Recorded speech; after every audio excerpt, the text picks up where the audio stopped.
and also, I learned tonight, former cab driver. That's right, in New York City, in the wild days. It was quite a learning experience for a young middle-class kid from Minnesota to drive a taxi in New York.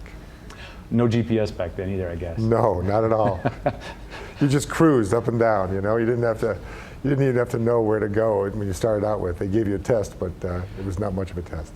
Okay, well let's review the show for just a second. As a cab driver, as people who talk about design and things of the urban nature, this Lyft situation. Can I get your take on that? Should we be embracing this a little more, or are we on the right track? Is that an unfair question? Not at all. I personally think that it's a positive development with technology that enables you to make connections between people you previously couldn't make connections, that you can evaluate the experience. So I think it's going to benefit the city in the long run. I share the concerns that it needs regulations. Like everything else, you need to have some regulations.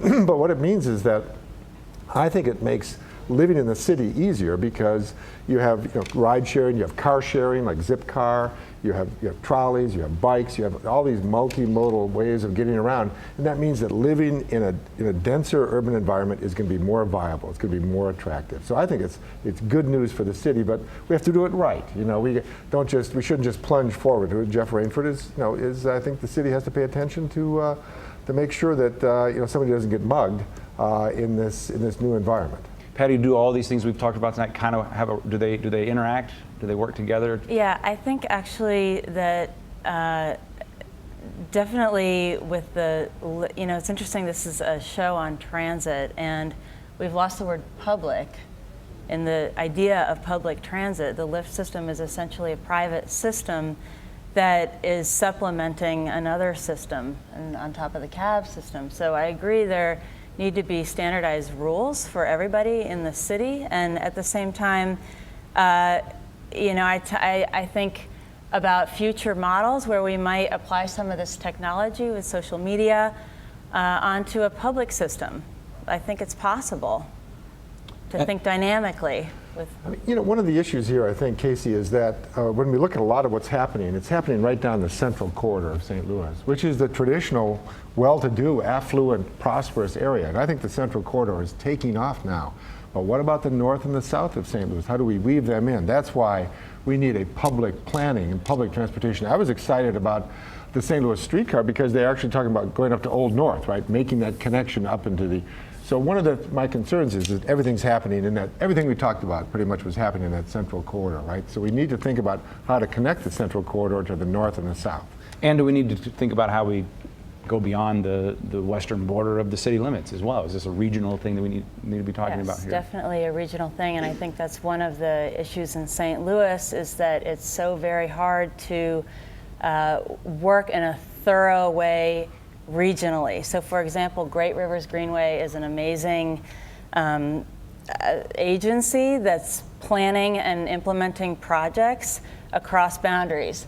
But those projects, in the end of the day, the maintenance falls back to the local municipalities to oversee those projects. So it becomes difficult to think of a fluid connective system where the maintenance might not be consistent across the board.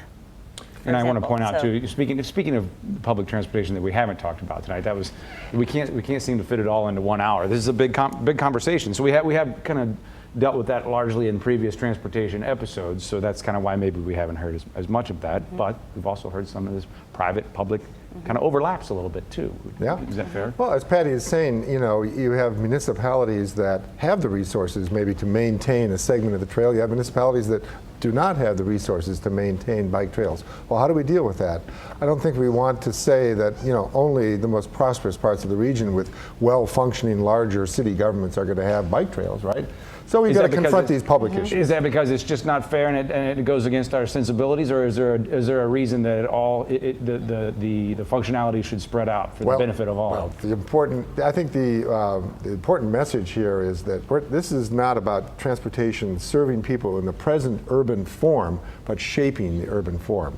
So that this is about really creating new development, new clusters of of residents and businesses. That's what's going to make it really bikeable and walkable and public transit. Right now, we're operating in a system that suffered from a half century of devastation in the public infrastructure, right? Interstate highways and urban renewal, and it was a total, in my opinion, a disaster for cities. But now we're reweaving the fabric back, and the important thing is to actually change the way people live, not just to move people about in the present living pattern, if you see what I mean. Well, I think also that these systems mean different things for different people. So right now, I think there's a recreational aspect to these systems that we're developing here in St. Louis, but it's a lifeline for a lot of people, connectivity, access to jobs, and so consistency is really important. What do you mean recreational? We ride it to the ball game, or we ride it because we like? Well, yeah, like the train? you can ride your bike for exercise, right? Which is great and important for healthy communities. But there's a design aspect too to the issue of consistency, which is if there's not money for maintenance, then design decisions are made that impact the trail or the trail in the park. So, for example, trees might not be placed over a trail because there's no one to clean up the trees, and so they're off the trail, and then it's too hot to really ride. So these things play out in different ways, spatially, too. Don't be alarmed. Our guests are going to join us here for the end of the show, so we can keep talking with everyone here. So we'll carry on while the guys get them seated. Did I cut you off there, Todd? I didn't mean to if I did. Not at all. No, I think that this question of the high quality urban design and doing it in not just an okay manner, but doing it excellent, doing it so that we are, the best in the country, and that we really invest in this, and that will make us. I think sometimes there's this kind of do it on the cheap, right? And I think that's a mistake. And if you go to European cities and look at the kind of infrastructure they have for bikes and pedestrians, and you go to a place like Amsterdam, it's substantial, high quality, and in the long run, it really benefits cities if you do it right.